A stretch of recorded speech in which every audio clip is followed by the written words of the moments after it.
Welcome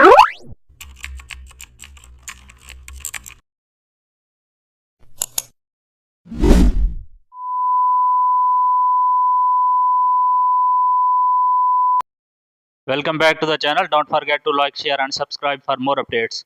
Today we are explore an amazing topic of Photoshop, how to build a camera lens logo using circular custom shapes.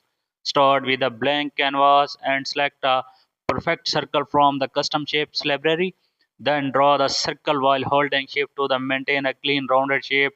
Duplicate the circle several times and resize each one for layered rings. Add gradient overlays to give each ring a metallic camera lens feel.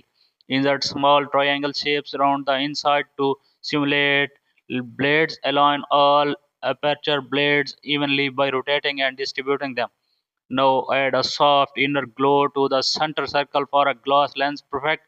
Place a highlight near the upper right area to simulate light.